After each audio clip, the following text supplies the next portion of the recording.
Burt Lancaster, a name synonymous with the iconic masculine image of Hollywood's golden age. Yet behind that dazzling spotlight lay a secret powerful enough to shake the entire film capital of the world. His entire life was tied to heroic roles praised as the ideal image of the American man. But Burt carried within himself a truth he never dared to speak aloud. He once fell in love with men.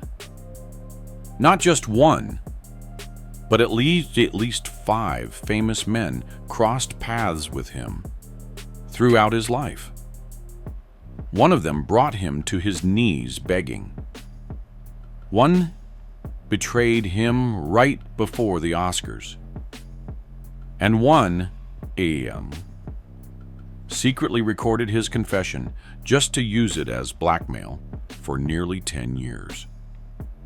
So who were those 5 men? And what did Burt Lancaster sacrifice to take that secret with him to the grave? All will be revealed in today's video. Born into a poor family in the harsh heart of Harlem in 1913, Burt Lancaster grew up amid dusty streets, the blaring whistles of trains, and dreams gradually crushed by the harshness of life. However, instead of succumbing to fate, he chose to run away from home and follow a circus troupe, a place where people were forced to live with military-like discipline and train as fiercely as wild beasts just to survive. It was precisely this extraordinary period that shaped Burt Lancaster into the man with a powerful physique, piercing eyes, and an unmistakable charisma. Then fate smiled upon him. His first leading role in The Killer's 1946 transformed him into a sensation overnight. From the iconic beachside kiss in From Here to Eternity to winning the Oscar statuette for Elmer Gantry, Burt Lancaster continuously climbed to the peak of fame. Standing over 6 feet tall with a face seemingly sculpted like a statue, he became the ideal model of the American man on the silver screen.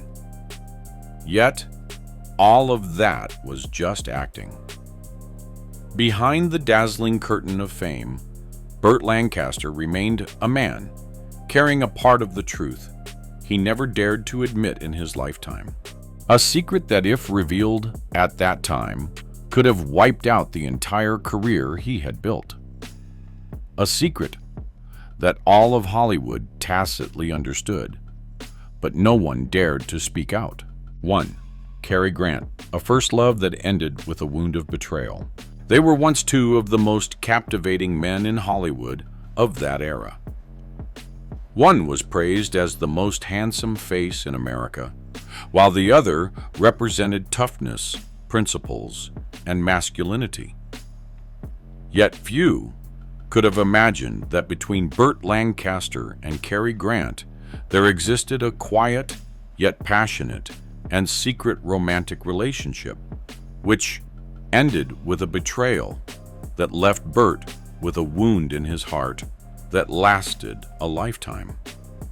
According to revelations from a butler who once served at Grant's villa in Santa Monica between 1948 and 1951, Burt often stayed overnight there. The 2 would swim together at night in the hidden pool behind the house, sip bourbon under the faint moonlight, and even they once got matching small tattoos on their ankles, a symbol of their deeply secret bond that no one had ever known about. However, Hollywood was not a place for relationships like theirs. In 1941, when Carrie Grant became entangled in rumors of a romance with the young actress Betsy Drake, who later became his wife, Burt felt as if he had been stabbed in the back with a deadly blow. A member of the film crew for Jim Thorpe, All-American, once recalled that Burt smashed a telephone in the makeup room immediately after reading news of Grant publicly announcing his relationship with Betsy in the press. It didn't stop there.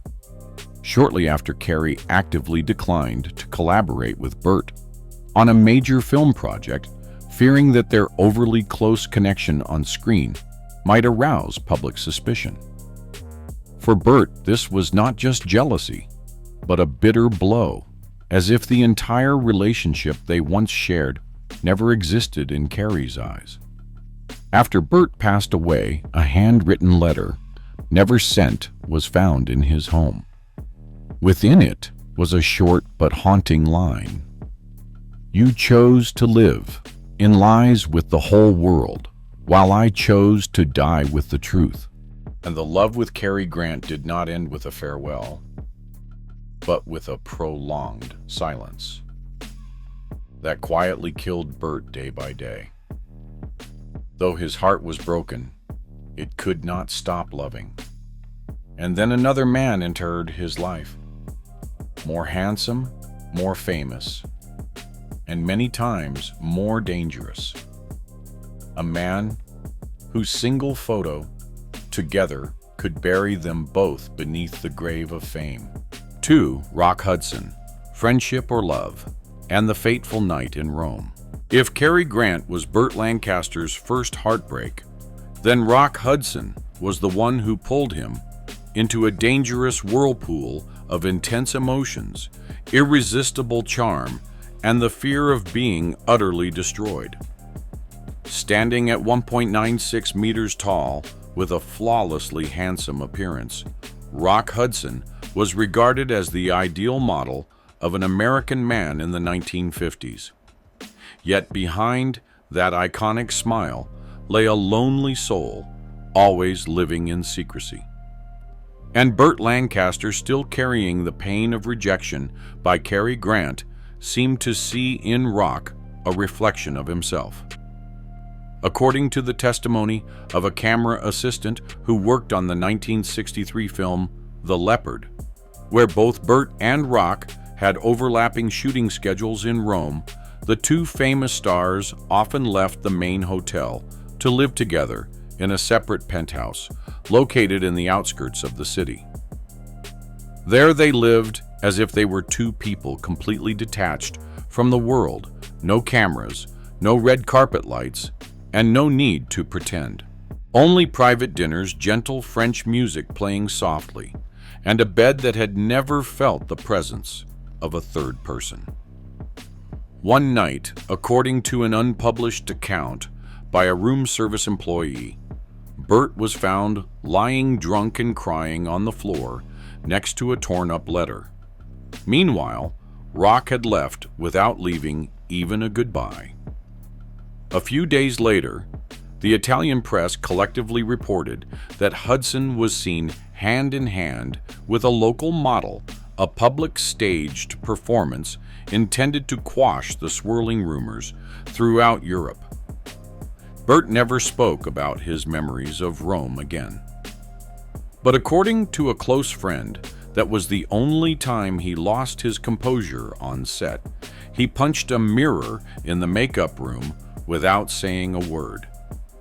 When asked about it, he simply replied, "Don't give your heart to someone who isn't brave enough to love you in the daylight."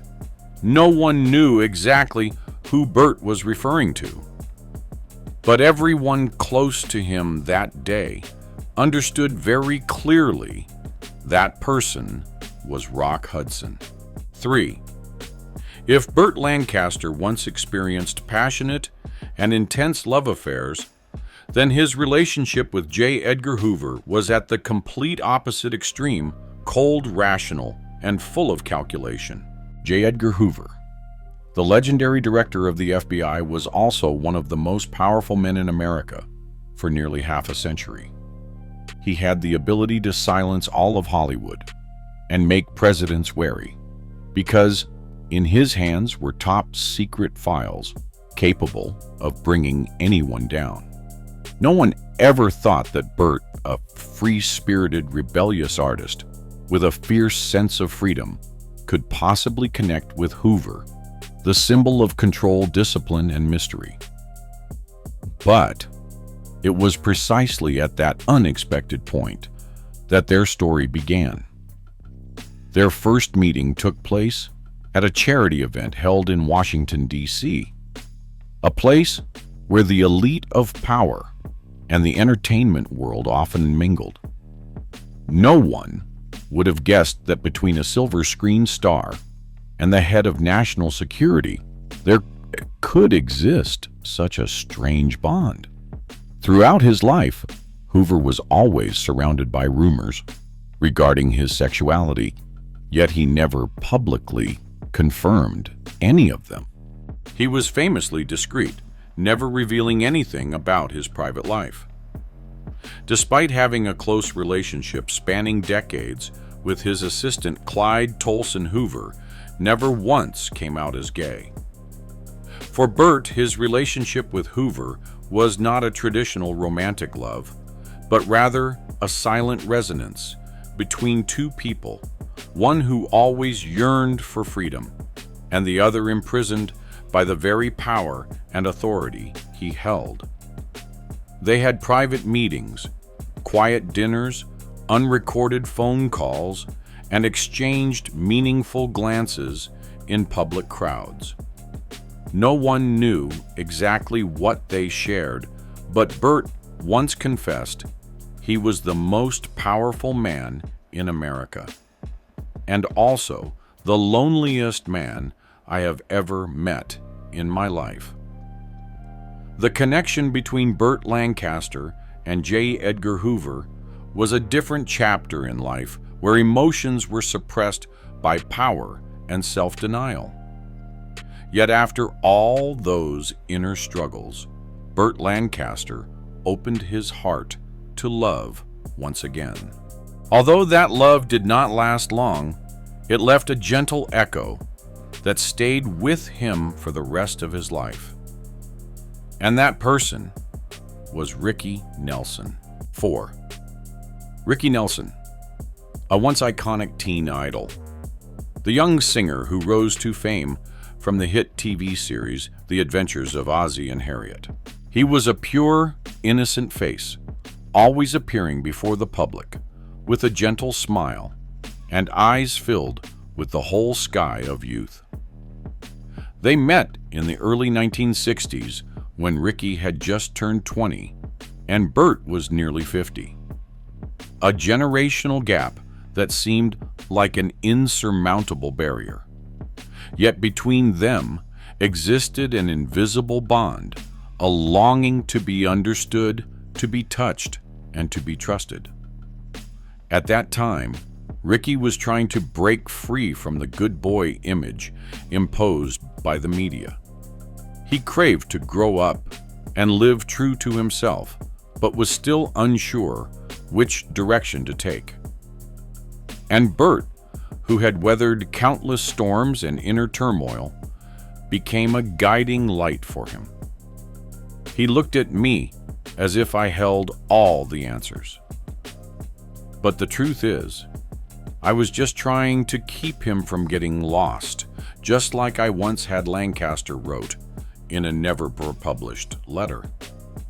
Their affection was not like two lovers on equal footing. Burt was like a mentor, a support, but also the first person who made Ricky feel loved for who he truly was. They had only a few short months together, living in a fragile yet peaceful secret world, just for the two of them. Burt clearly understood that Ricky was still too young and had many paths ahead to walk. He didn't want their love to become a burden that tied him down. So one day, Burt chose to step back, not because he stopped loving, but because he loved enough to know when to stop at the right moment. After that, they rarely saw each other again, but every time Ricky appeared on television singing about sad love stories, Burt would sit alone in a dark room, quietly turning the TV on. After those silent relationships, Burt Lancaster entered the most intense love affair of his life, a climax chapter where love and desire intertwined, all wrapped up in a single name: Marlon Brando. 5. Marlon Brando was completely different from anyone Burt had ever known. He didn't need to try to stand out because he himself was the difference.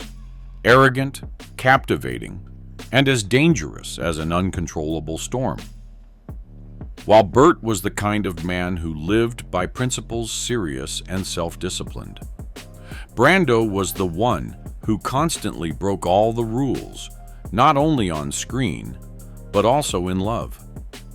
They first crossed paths in the late 1950s at a private party exclusively for veteran directors and producers in Beverly Hills. Amidst the luxurious setting, polished tuxedos, sparkling champagne glasses, and polite congratulations, Burt's gaze settled on Brando, the man standing alone, not feeling, not trying to fit in, quietly observing everything around him like a wild beast cloaked in a star's facade. I didn't know if I was looking at a man or witnessing an impending collision. But one thing I was sure of from that moment on: I could never avoid him. Burt once wrote in the black notebook he always kept hidden. When Burt started a conversation, Brando only gave a slight half-smile and said, "You're the man I used to hate for acting too conventionally, but also the one I like because you never pretended to be someone else."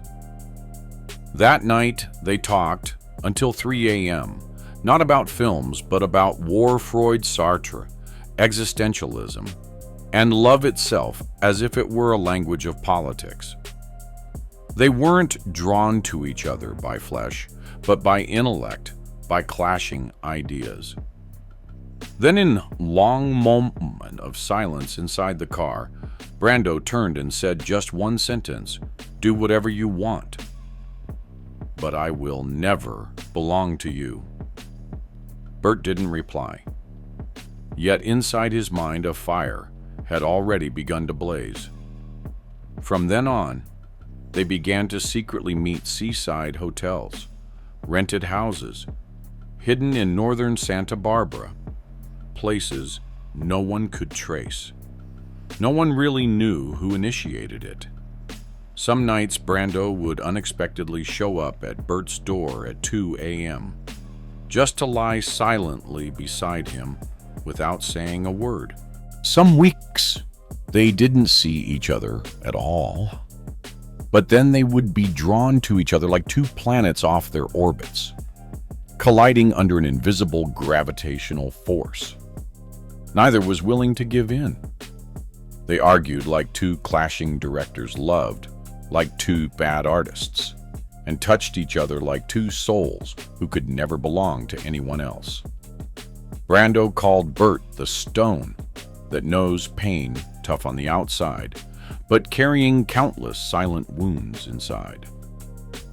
Burt called Brando the heartless flame, burning fiercely, intensely, yet always holding an emptiness no one could reach. They had nights arguing until 3 a.m., then driving together to the Big Sur coastline the very next morning.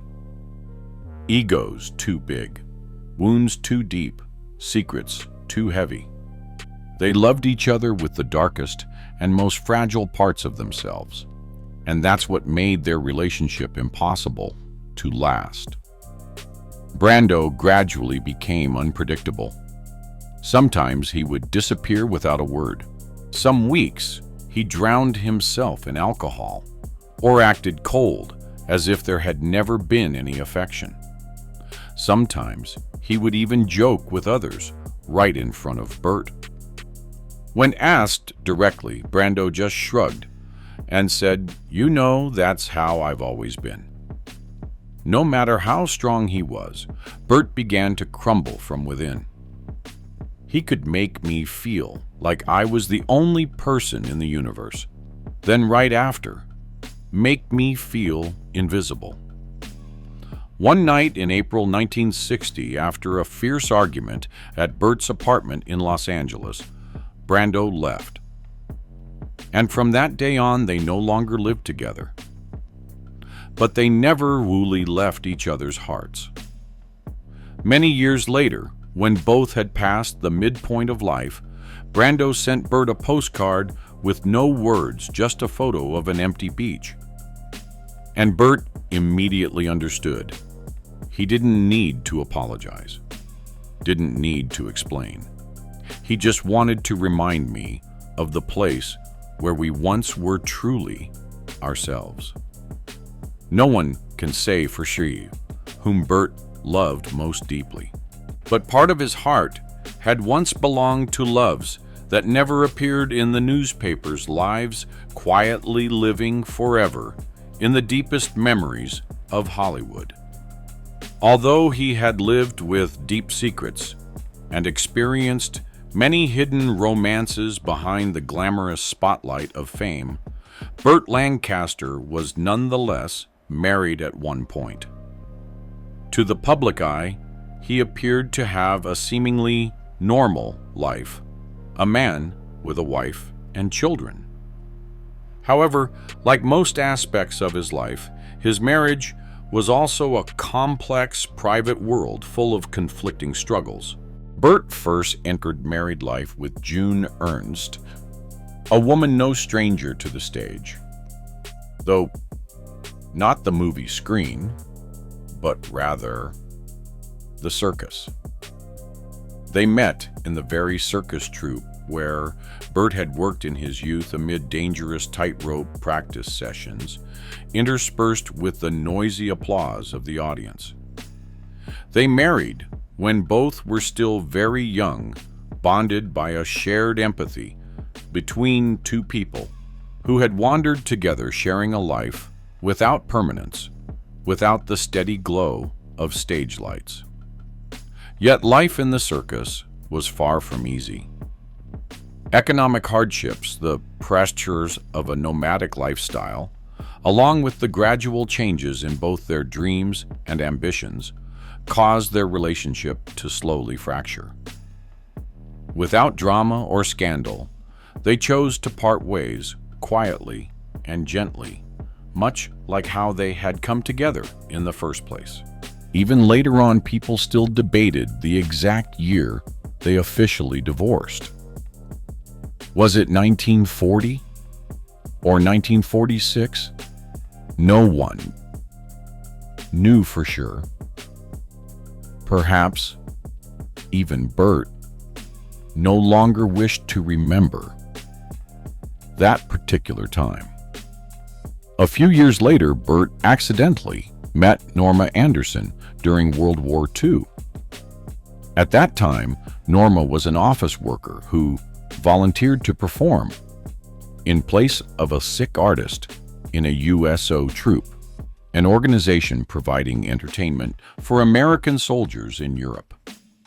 What seemed like a fleeting encounter became the starting point of a strong relationship lasting more than 20 years.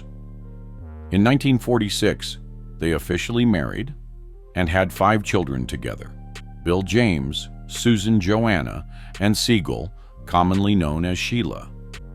Among them, Bill Lancaster later became a famous screenwriter for the film The Bad News Bears, while Joanna Lancaster followed in her father's footsteps in the film industry as a producer. Norma was not merely a quiet wife standing behind her husband's success. She was a passionate and strong social activist. She actively participated in the League of Women Voters, an organization focused on voter education, and was a steadfast supporter of the civil rights movement in America. It was Norma, together with Burt, who took the initiative to organize a fundraising event for Reverend Martin Luther King Jr., right before the historic 1963 March on Washington. Their home in Bear, California, was also known as a small social activism center. with a dedicated room for printing advocacy materials. In that very room, Norma tirelessly worked day and night printing hundreds of flyers, calling for voting rights and racial equality, an indispensable part of her and her family's everyday life. Yet amid a busy film schedule, endless, long trips, dazzling fame, and the deep wounds that Burt had never once revealed, his marriage gradually began to fracture. The two officially separated in 1966, and 3 years later, in 1969, they finalized their divorce. Immediately after the marriage with Norma ended, Burt quickly entered a new relationship, a passionate but equally dramatic and precarious romance with Jackie Bone, a hairstylist on the set of The Professionals. Jackie was completely different from every woman Burt had met before, young, rebellious, strong-willed, and not in the least intimidated by his immense fame. Their relationship resembled a brilliant fireworks display, explosive and captivating, but also prone to violent clashes. One of the most notorious incidents between them occurred at an elegant party when Jackie, in front of a large gathering of guests, including director Sidney Pollack and actor Peter Falk, smashed a bottle of wine over Burt's head. In the end, it was profound differences in faith that brought their romance to an end. Jackie underwent a major personal transformation through a deeply introspective process of conversion, while Burt, with his free-spirited lifestyle and steadfast personal values, could not walk that path with her. They parted ways in lingering pain without a single promise. After all the turbulent turns of his love life, the woman who stayed by Burt Lancaster's side until his final years was a simple private woman named Susan Martin. Not a prominent figure in the arts, Susan was the only one among his wives who stood by him through difficult times when old age brought illness and frailty. They married in 1990 when Burt had already turned 75.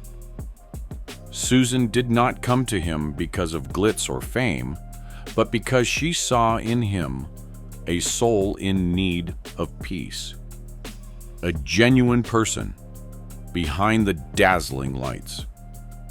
Throughout his battle with heart disease, Susan was always there caring for him, with meticulous attention, never leaving his side during hospital stays. She would often gently remind him, "You have lived like a flame. Now let me be your shelter." Together, they lived quietly, away from the media. No scandals, no noise, just two people, their memories and slow-motion reels of the past playing softly in their minds. Behind the legendary roles and the image of a rugged, charming man, Burt Lancaster was also a silent warrior off-screen. He was someone willing to speak out when justice was stifled and never accepted silence as complicity. In the 1960s, when the wave of racial conflict was raging fiercely across the United States, and when the name Martin Luther King Jr. was still regarded as divisive by many conservative media outlets, Burt Lancaster did not hesitate to stand by him. No hesitation, no hiding. Together with his then-wife, Norma Anderson, Burt proactively organized a fundraising event to support Dr. King just before the historic March on Washington in 1963. This was not merely a gesture of support, but a clear declaration Hollywood could no longer ignore issues of justice. Not stopping at that symbolic act, he actively participated in the National Association for the Advancement of Colored People, NAACP, where he took part in voter mobilization campaigns, political education outreach, and vocal opposition to the racial discrimination that still permeated the legal system and society of America at the time. Beyond civil rights, Burt Lancaster was one of the very few Hollywood stars of that era brave enough to openly support labor union rights from artists to technical workers in the film industry. When major studios abused their power by exploiting technical staff and forcing actors to sign unfair lifetime contracts, Burt did not choose silence to secure the next leading role.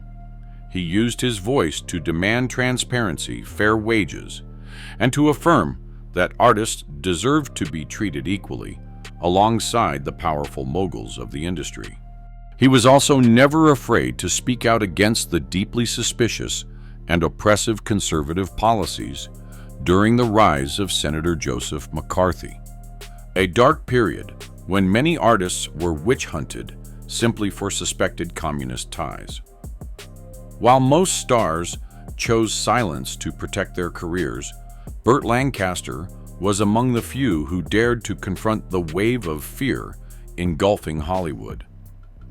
After all the legendary roles, secret romances never publicly revealed, and silent inner battles no one truly understood, the time came when Burt Lancaster grew weary.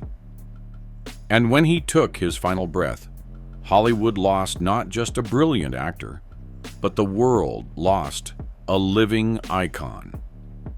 In his final years, he lived quietly, alongside Susan Martin, his last wife, who asked for nothing but his presence each morning. Before that, he had suffered 2 heart attacks, and on October 20th, 1994, at the age of 80, he passed away after a 3rd heart attack in his small apartment in Century City, Los Angeles. There was no grand funeral, no farewell procession. According to his wishes, his ashes were scattered beneath a large oak tree at Westwood Memorial Park Cemetery in California. No lavish tombstone, no monumental statue, only a small plaque engraved with the simple inscription, Burt Lancaster, 1913-1994. But the most precious thing he left behind was not in ashes or tangible objects. His true legacy is the films that continue to live vividly in the hearts of audiences. Burt was not simply an actor. He embodied a living manifesto in an era when acting demanded authenticity, courage, and reaching the deepest human emotions. On screen, he portrayed men who were not only physically strong, but also complex in spirit, profound in inner life, carrying many shadows, yet burning with an intense desire to be loved. Thank you for accompanying me to the end of this journey. Don't forget to like and subscribe to continue exploring the most fascinating stories about the lives of famous stars.